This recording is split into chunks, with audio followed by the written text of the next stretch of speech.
여러분 반갑습니다. I'm Kwon-soa and this is K-Culture Dive. Join us in taking a deep dive into the heart of Korean culture, from K-entertainment to AI news, K-culture and photos. And for our K-Correspondent segment today, we take a look at K-pop concerts in Japan. All right, let's dive in.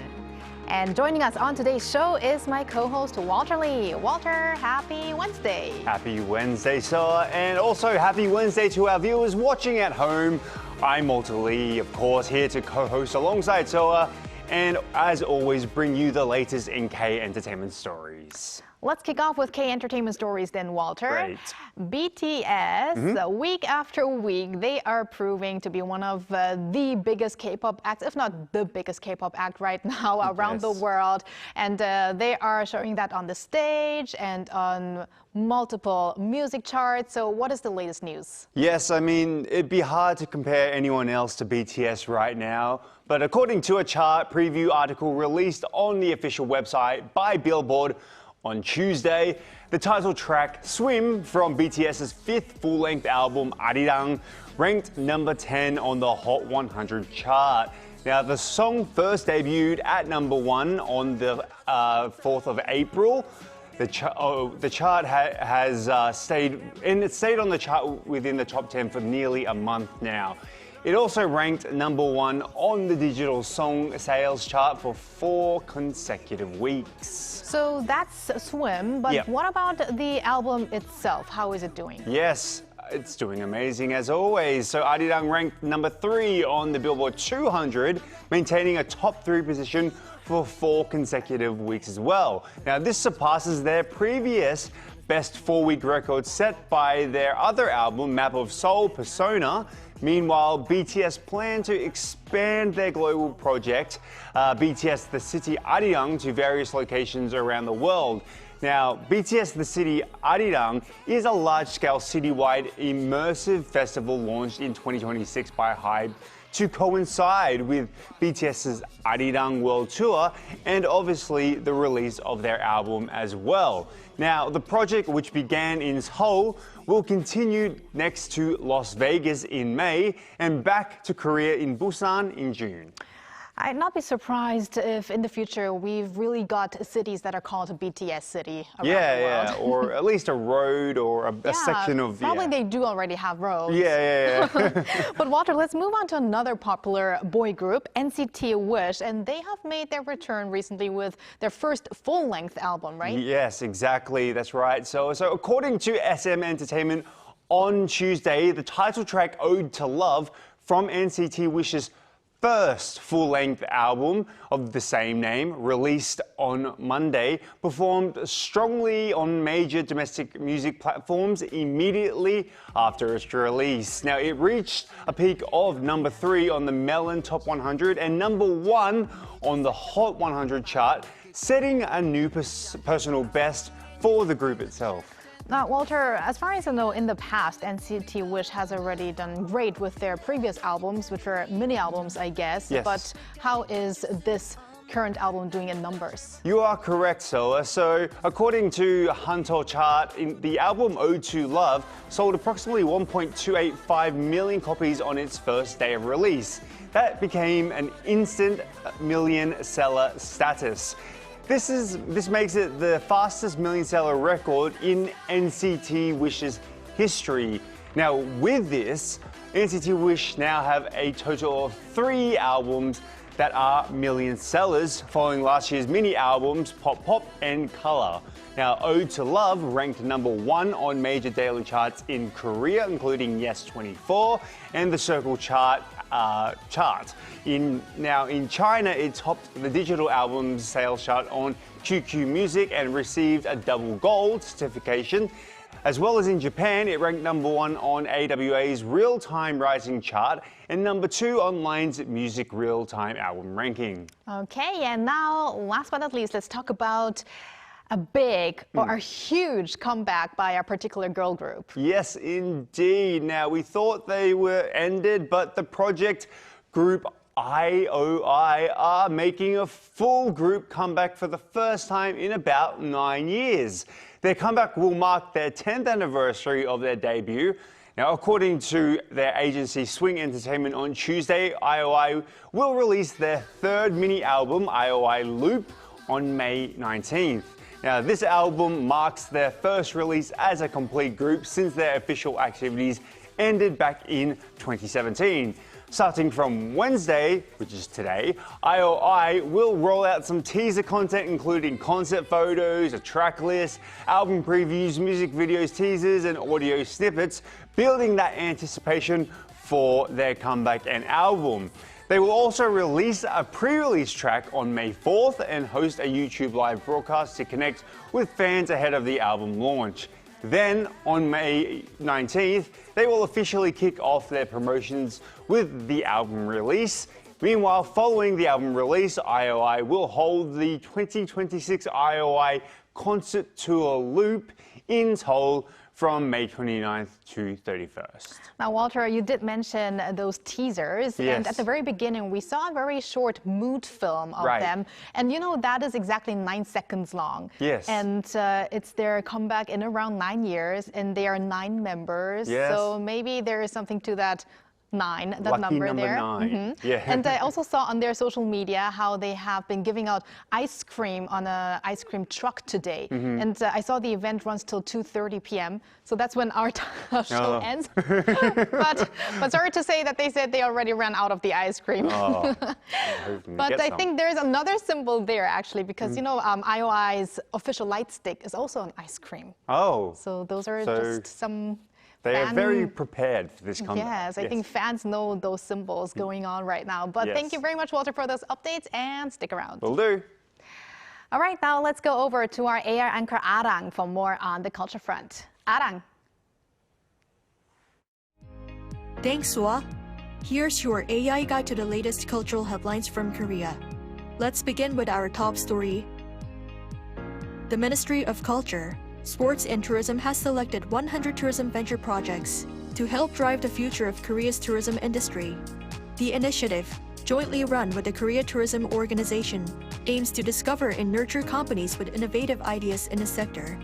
AI-powered services stood out among the selected projects, along with tourism products tailored to foreign visitors, reflecting the global rise of K-culture. The selected firms will receive up to 100 million won, or over $67,600 in funding over 1 year, along with support in areas including business consulting, investment attraction, and expansion into overseas markets.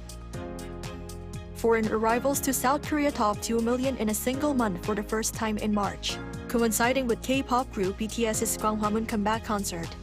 The latest government data showed more than 2.1 million foreign nationals entered the country in March, a more than 40% from February. Notably, there was a sharp increase in visitors entering under transit tour or visa-free programs, indicating that many are believed to have traveled to Korea to witness BTS's comeback performance. By nationality, Chinese visitors made up the largest share at around 528,700, followed by Japan, Taiwan, the United States, and Vietnam.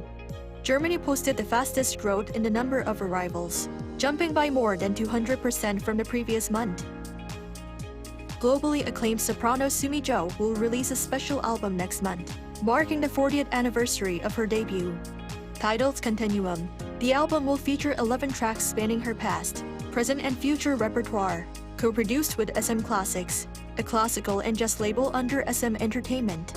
The album includes contributions from pianist Iruma and violinist Danny Koo, while Suho of EXO joins for a duet, adding a pop element.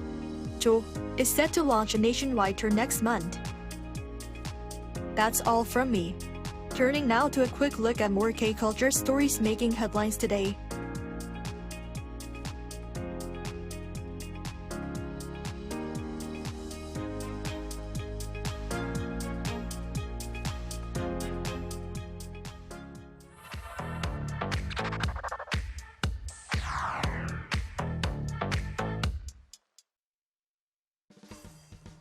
Through a single photo at a time, we take a closer look at culture in Korea. This is K-Culture in Photos.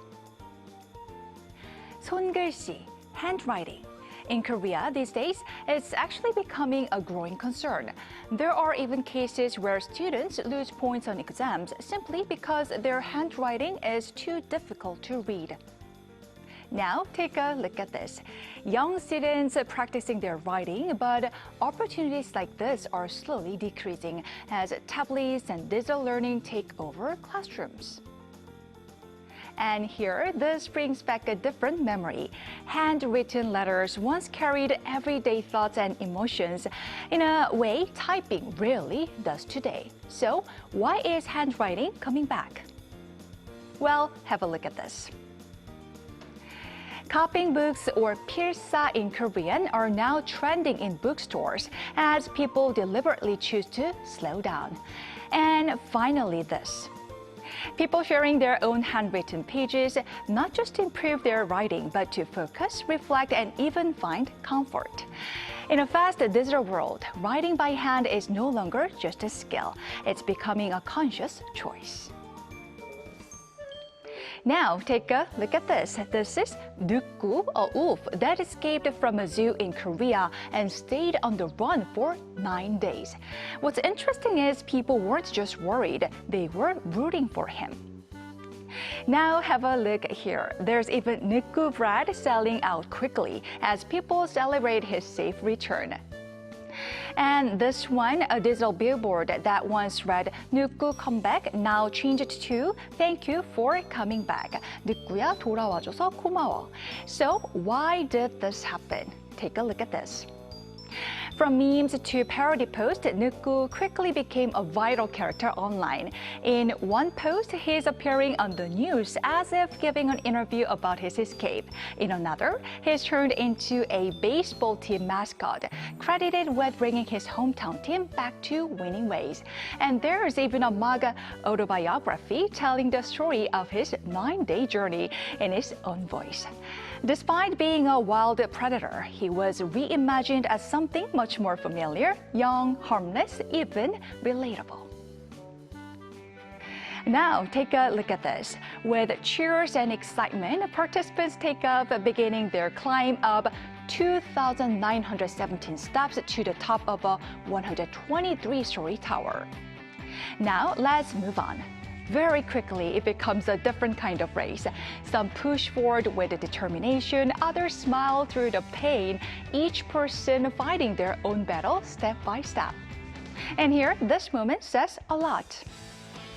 By the halfway point, many are completely exhausted, lying on the floor just to catch their breath. But what keeps them going isn't just stamina, it's the people around them, strangers cheering, encouraging, sometimes even helping each other move forward. And finally, the moment they cross the finish line, not just completing a race, but overcoming something personal. Events like the Sky Run are more than physical challenges. They reflect a culture that values endurance, shared struggle, and the quiet pride of finishing, no matter how long it takes. Now let's look at this, a jet ski speeding across the water. But wait, do you see that? Right here, circled in red, something appears and disappears. Now let's take a closer look. A typical beach scene, people relaxing on their parasols, enjoying the day, and just offshore, a jet ski racing by, but right beside it, a dolphin keeping pace. People begin to gather, pointing and filming, drawn in by this unexpected sight. And here, look at this, the jet ski and the dolphin moving almost in sync, circling together almost like they are playing together. This is 안목이, a protected bottlenose dolphin living far from its usual habitat. A rare moment where we can see the wild right before our eyes. Different moments, one story, a glimpse into how people in Korea live, feel, and connect today.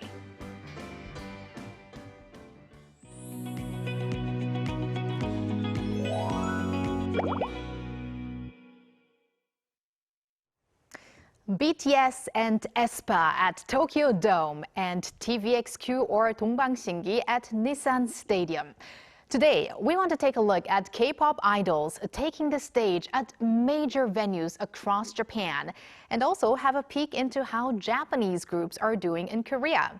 For that, we connect with our K-Correspondent Claire, a content creator with lots of experience in Japan, who will tell us more about the local K-pop concert atmosphere. Hello, Claire. Hello, Claire. Hello, everyone.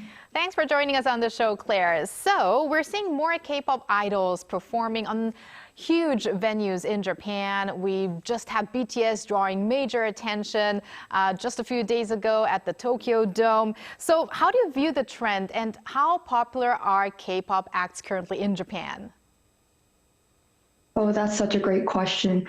Actually, it's so remarkable to see how K-pop has grown truly into a mainstream presence in Japan, especially given how strong and influential Japanese pop culture is already.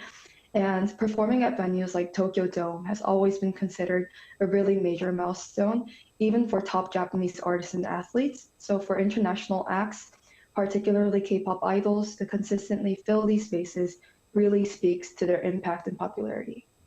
On the ground in Japan, K-pop feels incredibly visible and well received right now. The fan base is not only large, but very dedicated, and there's a strong sense that K-pop has moved beyond being a niche trend to becoming a very established part of mainstream entertainment.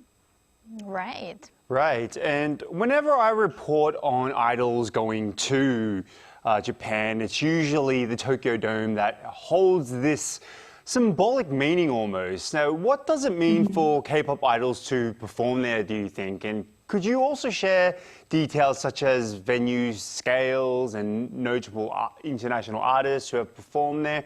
And how frequently are K-pop concerts held there, as far as you know? Yeah, certainly. Actually, Tokyo Dome is often called the dream stage for Japanese artists and athletes. So it's one of the most iconic venues in the country. And like you asked, the seating capacity it holds over like 55,000 people. So performing there definitely is a major milestone and a strong sign of mainstream success. For K-pop idols, I think it carries an even more symbolic weight because it shows both their popularity and how well they've connected with the Japanese audience. Many artists such as Coldplay or Maroon 5 I've seen performing there, and I've actually been to their concert. From what I've seen, I feel like K-pop concerts and related events are held quite frequently, around 5 or more than 10 times a year, and mostly they're held in Tokyo or Osaka. Right. Speaking of frequency, I think just this weekend, aespa is going to hold their concert at Tokyo Dome April 25th and 26th. And also, not Tokyo Dome, but in Yokohama's Nissan Stadium, also Dongbang will perform on the same days as well. So really, that shows how frequently K-pop acts are in Japan. That's right, that's right. And how have Japanese fans, to your knowledge, been responding to these concerts? Like, what's the overall reaction to K-pop performances, to, like, example, the ones you've been to? Oh, that's such a great question. Yeah, definitely. I feel like while Japanese pop culture still holds a very strong presence domestically, I feel like K-pop has clearly become one of the most popular and fast-growing trends in Japan. And when concerts are held, many fans are very genuinely excited to see their favorite idols perform, and the response is often very enthusiastic. What's very interesting to see is that people who aren't deeply familiar with K-pop really react positively to these performances, and events such as like Water Bomb or other different K-pop related events can engage to a broader audience, which I think is very thanks to their high energy and strong production value. And but Claire, concert atmospheres can vary quite a bit by country. So based on your experience, how would you describe the differences between concerts in Korea and Japan? That's also such a great question. I feel like I really don't feel a huge difference overall because audiences in both Korea and Japan genuinely enjoy the high energy performances and are very engaged. But I feel like if there's anything, maybe the fan chants in Korea tend to be a bit louder, a little bit more expressive. But I think that also comes down to language barrier and familiarity. So in Japan, the crowd might the crowd might feel a bit more reserved at times, but I feel like this is just pure appreciation and the enthusiasm is very definitely still there. For example, when I went to a Twice concert in Tokyo, I was really surprised to see that the fans were very engaged with like buying goods or talking about their favorite idol. But when they were more looking at the concert, they were more reserved, and it seemed like they were just genuinely appreciating the presence of their idol out there. I see. And speaking of Twice, Twice is huge in Japan, especially because they have Japanese members as well. So yeah, that's great that you had that experience there as well, Claire. But on the other hand, we've also seen Japanese idol groups performing in Korea recently. So what differences do you notice between K-pop idols and Japanese idols in terms of maybe their style and appeal these days? That's such an interesting question.